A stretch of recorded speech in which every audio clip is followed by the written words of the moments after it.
Hey everyone, I hope you're all doing great. In this video, I have an unbelievable tale from northern Sweden and bizarre encounters from rural New Jersey, Grand Junction, and small town America. Follow the 3 H's of the channel and pull up a stump and let's get into it. Thank you for watching.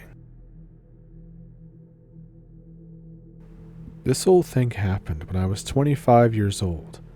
I was driving home to Grand Junction. This was after a weekend in Las Vegas with 2 of my friends.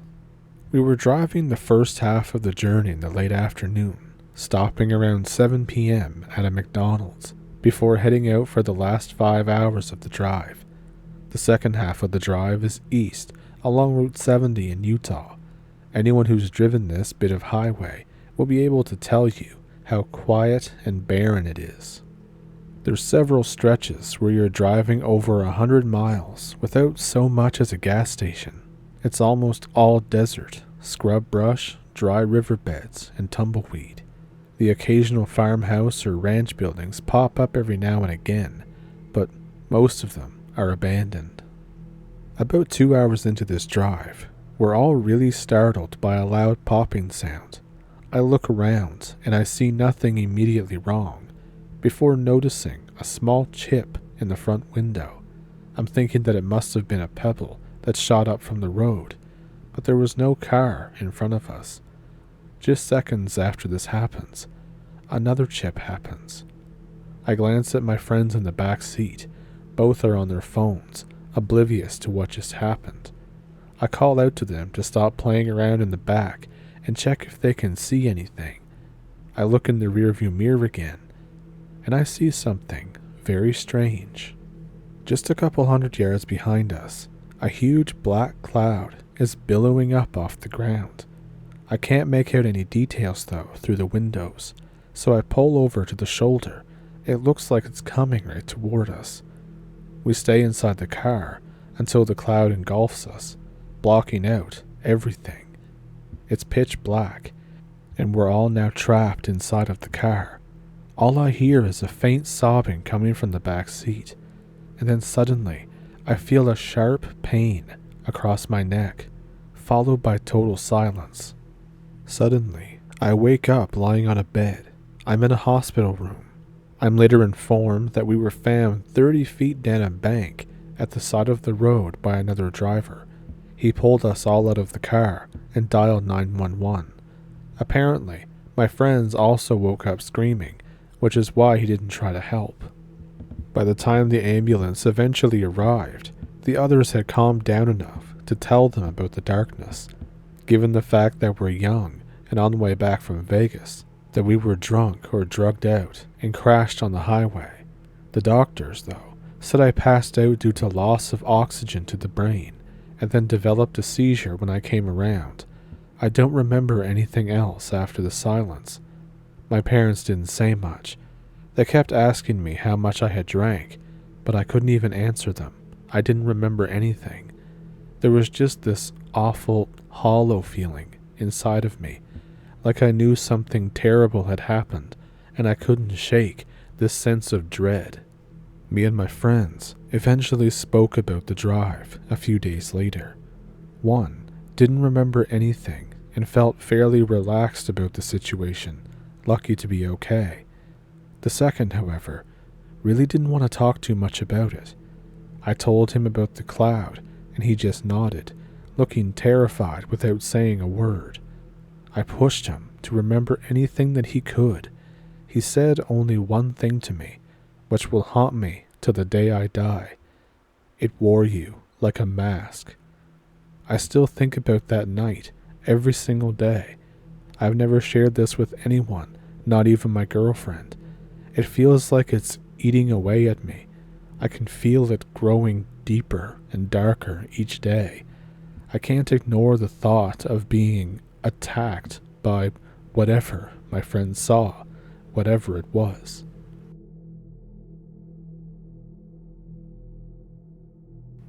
I'm hoping someone can shed some light on what exactly happened here. If I have my dates right, this happened around 2015-2016. I was 18 years old. Myself and 2 friends were in the busy section of town, just hanging out. My town is pretty old for this part of the state. It goes back to the late 1800s. There's a legend in the town of a park that used to be a graveyard. Legend has it that this graveyard was smack right in the middle of a neighborhood, and the people thought it was an eyesore to look at. The town decides to turn the graveyard into a park, but for some reason, they didn't exhume the bodies, they just left them in the ground. So yeah, you can tell where stories are going to come from. I convinced my friends to come with me to said park to see if the rumors of phantoms and sightings alike are true. When we get there, we sit on a bench on the right side of the park.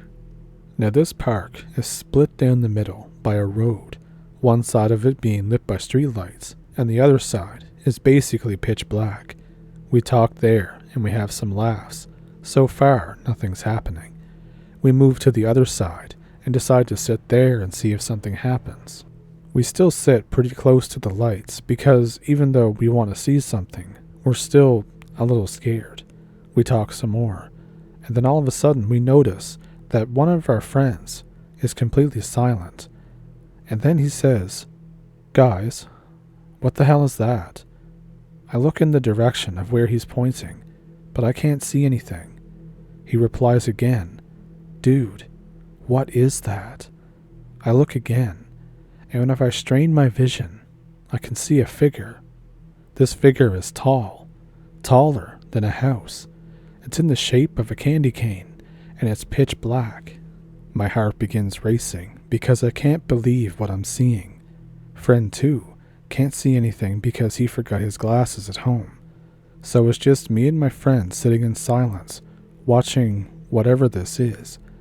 As I'm watching the figure, I notice that the ground below it looks weird, like it's shimmering almost.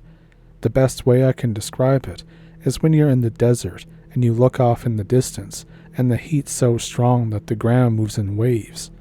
The figure is coming toward us at a very slow, snail-like pace.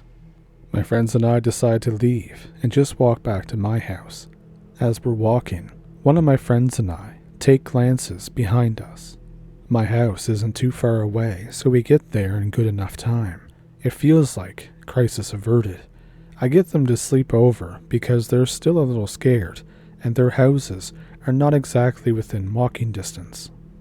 One friend is still really weirded out and on edge. He can't sleep, so we stay up and chat.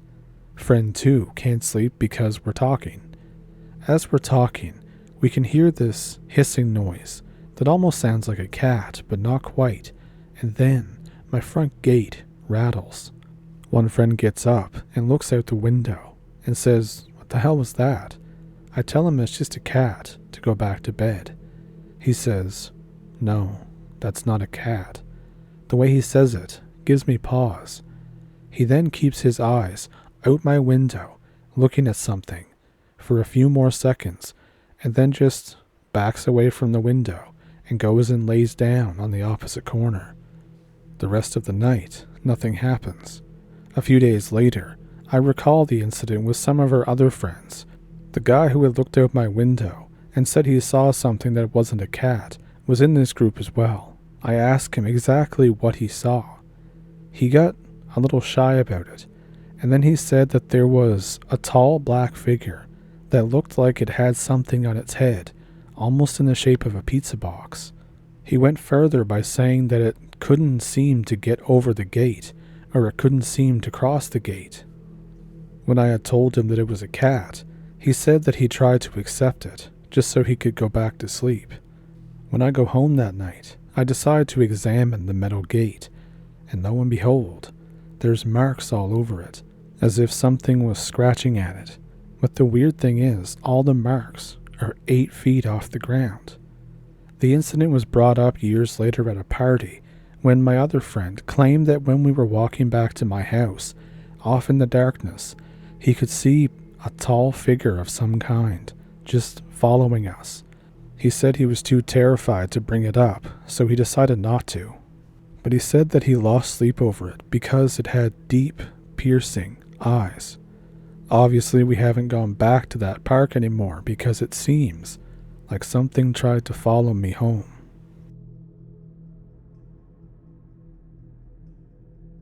I've got a couple stories, mostly from my friends and I screwing around in the rural Northeast since starting college. I was a suburbanite, despite that having its own happenings, until I left, so a lot of this stuff was always new to me. This was from in between my first and second semesters. I'm not a great storyteller, but I'll try to get it all out there. I was 17 at the time, and my friends had just finished first semester. It was during winter break. Some of my friends and I made plans to spend a week of New Year's together. This was going to be at my friend's house in rural New Jersey. There was plenty of woods and hills for all kinds of things like sledding, skiing, snowmobiling, what have you. I had arrived the night before everyone else was going to, so it was going to be just me and him. He has a common enough name, so I'll just use that, Tyler.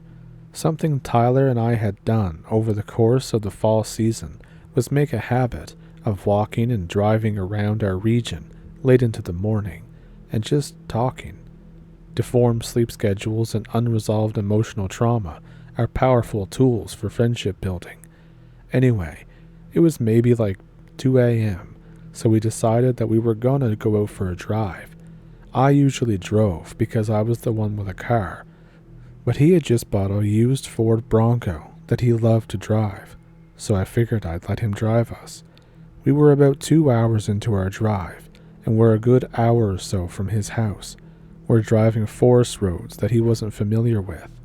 At some point, I'm rambling and looking off into the woods, and I feel myself lurch forward, hard. Broncos are heavy cars, and we had a good bit of speed going. Over the sound of the brakes screeching, I hear him yelling, F, F, F, and then I'm thrown back into my seat with a big crunchy thunk sound. Despite never hitting an animal before, I put 2 and 2 together and figured that a deer had been on the poor receiving end of this Ford Bronco. Once the car had settled, I raised my head. I found that I was right. About 30 feet or so in front of us, off to the right, there was a deer on the side of the road, covered in what I was thinking was probably blood. I looked over to Tyler, and I saw him white-knuckling the steering wheel and taking shallow breaths. He was pretty white-faced. I asked him if he was okay, and despite a quiver in his voice, he said yeah. At the time, I was pretty out of it, but I was sure I had heard something about checking if a deer you hit is still alive, and calling the local police if so. I said as much, and I went for the handle, only for him to relock as soon as I hit the button. I asked him what was up, and without taking his eyes off the road, he said that something was wrong. He stuttered out that it looked like the deer flew in front of the car, and that it was bloody before it hit it. I turned around to face him, and as I did, I involuntarily scanned the tree line to the left of the car, and I thought I saw something in the distance. I narrowed my eyes, and what I saw quite literally scared me into complete silence. Whatever it was long as hell. It was slumped up against a tree trunk the same way a squirrel would be, but think the size of a person.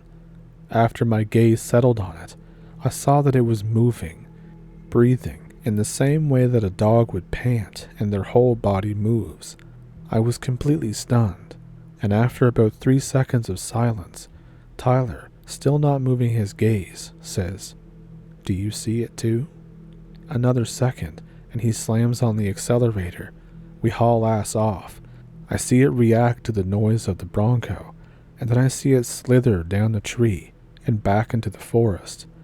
By the time either of us really came to out of this, we were already broke 70 and were far gone. We didn't think much about it until we got back to his house. I tried bringing it up, but he was clearly very upset by it, so I left it alone.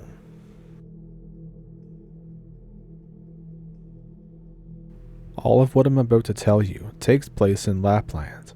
I'm Swedish, and during this weekend I decided to go in the woods with my rifle. Living way out here in the north, I've heard many stories of the Sami people from when I was little, and one thing I actually have my own experience with was this weird thing that they have They talk about it makes a blood-howling scream in the middle of the night, and then, when they're heard the next day, all your reindeer are dead and all your stuff will be torn up. I've heard this scream once. It doesn't sound like anything else you'll ever hear in the forest. Just a consistent, screeching howl that sounds inhuman. This was a long time before this event happened, so I kinda thought I forgot about it. But anyways, like I said, this weekend I was going into the woods. I was about 38 kilometers from the closest settlement. There was nobody out there, except for me and my 2 rifles, a suppressed .308 and an over-under shotgun. I set up camp in the forest on a big flat rock. I didn't think that the rock might crack from the fire.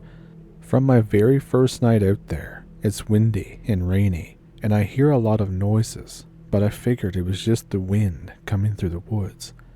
I had hung up some fresh fish in the trees to keep away from the bears. The next morning, though, my fish is mysteriously gone. But this fish was up 3 meters in the air. I couldn't find any trace of it. Somehow, I still told myself that it was a coincidence, and that it was just an animal that took it. Upon inspection, the steel wire where I hung the fish is still on the tree. If this is some tall-ass bear, I swear. I go to take a pee behind some trees, and then go back to camp. I search around the camp to see if anything else is out of order, or if there's any traces of any kind of bears or animals. But there's nothing, and I think at least this, quote, bear didn't take my food. Now, I figured it was time to go pick blueberries.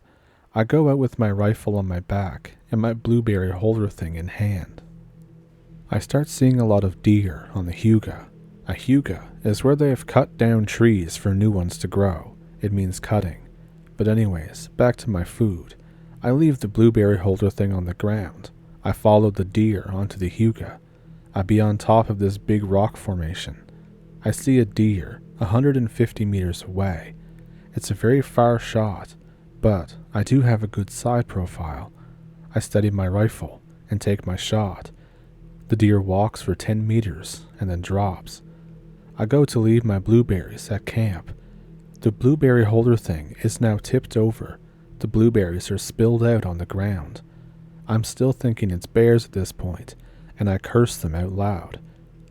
This is despite the fact that I didn't hear any bears or see any traces of them. I just figured it was still them. I gather the blueberries I can, and I leave them at camp. I get thinking to myself that if this bear screws with me again, I'll just kill it. Nobody messes with my blueberries. I don't know how long it was, but it wasn't a long time. But by the time I get out to the deer has lost its ass and both back legs. It's been completely torn off. Of course, I shot this deer. I'm going to take it. I clean it up as best as I can, and I carry the front half of the deer back to the camp. I come back to my camp expecting to see things everywhere, but again, all is untouched. The fire that I made is generally only for cooking and against insects. Out here in northern Sweden, we have midnight sun, so I can see very far. I cook the deer, and it's really tasty.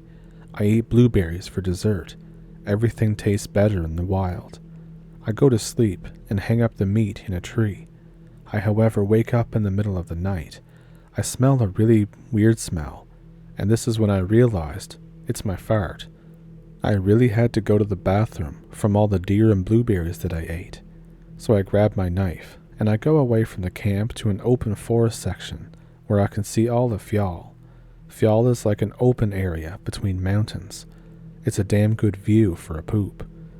And then, I hear something else. A screech.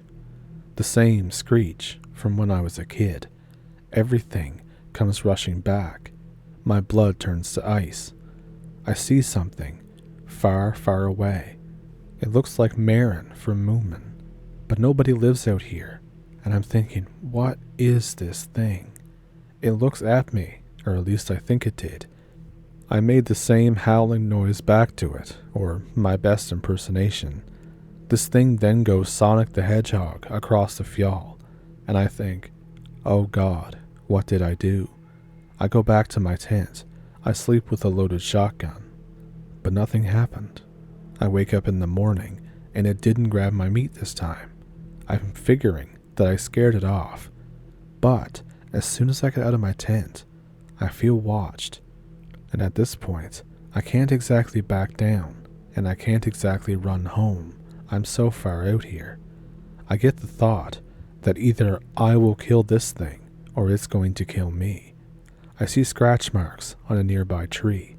Deer usually do this with their horns. The only difference is that these marks are 2.5 to 3 meters high up in the tree. I swear to myself. I set up alarms with old army food cans and some fishing wire and 00 buckshot pellets in them. I then pee all over the place to mark my territory. I carve Heimdall runes into some trees around my camp. I mark clearly that this is my place for now. If that thing enters here, it's here to kill me.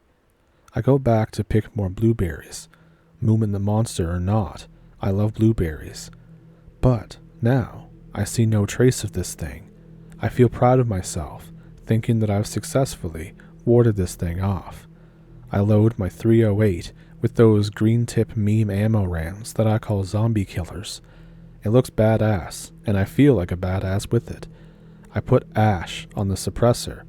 I read that you should do this against creatures, such as what I might encounter out here. And I thought, okay, I'm ready if anything happens, or as ready as I'm going to be. I cook my food, and then, as I'm cooking it, it's like somebody hit the mute switch, and I can hear nothing. No birds, no planes. I can't even hear my own breath, or my heartbeat. It's 100% silence, all at once. I get really spooked by this. I'm thinking if that thing is nearby, then I will take this with me, or die trying. I crawl under a big pine tree. My .308 is ready and loaded. My shotgun is within arm's reach. I have a hatchet and a knife on me as well. And then I see a moose burst out of the trees from out of the denser parts of the forest. It just plows through. It runs straight through my little alarm. The clanging of alarm breaks the silence. Compared to complete silence, this was deafeningly loud. But after the moose leaves, I smell something. It smells like wet hair and death. And I hear the screech again, but this time it's not far away like it was. I can see the pine tops moving. I'm thinking, is this a Bigfoot? I see it again. It's too dark and thick in the forest to see any features. It looks like a big gray thing, but it has red spots. Blood. What the actual hell is this? I bite on some pine to not scream or breathe too loud. It inspects my rune carving on the tree. It knows it's not welcome, at least I hope. It goes to my camp. I aim at its head, I guess, and I fire. I hear the clear sound of impact. I work the bolt. I fire again. It stumbles a bit and snores. Snores. This is a troll, I realize. They're real. I never believed in this. My grandma always told me about mountain trolls when I was small, but I thought she was always making it up. It looks straight at me, and it has bloodshot, yellowish eyes, like on a tarsier, a big round nose. This is an actual troll. It roars at me. I think, shit, it knows where I am. Time to man up. I grab my shotgun. It starts running toward me in the same way it ran away the other night. Instinctively, I shoot it twice. It stumbles a bit more. I grab the hatchet out of my belt. With all the adrenaline coursing through me, I just scream at it. It roars back. I'm standing at this point 10 meters from this huge thing. It's at least 3 meters tall. I roar at it again and stand my ground. I take one step forward. It backs out of the territory, and then turns around and runs super fast in the direction of the Huga. I just stand there, not knowing what to do. What the actual F has just happened? I see blood on the blueberry leaves. I pick it up and I take it with me in my wallet. After this, I basically pass out in my tent. I wake up the next morning. The birds are playing again. For now, this thing is gone. I don't want to see it again, so I pack up my shit and I start hiking home. And if this already wasn't unbelievable enough, it gets worse. When I get home, I put the blueberry leaves with some evidence in a plastic Ziploc bag. I travel to the university in Luleå. I give it to them for DNA analysis. They say they gave it to a university in Uppsala. And then I get a visit from some people from the government. I have no idea what agency, and they won't tell me anything, no answers. They just tell me it's best if no one knows anything about where I was or what happened. And then they threaten me. My friend from the university eventually calls me. He got a hold of some kind of results. He said the DNA matches with no known animal. He tells me that he knows what I saw out there. This all happened in 2009. I will never forget the smell or the sound, but at least I fought what I still think to this day was a mountain troll. It's the scariest thing that I've ever done, and I don't care if you believe me or not.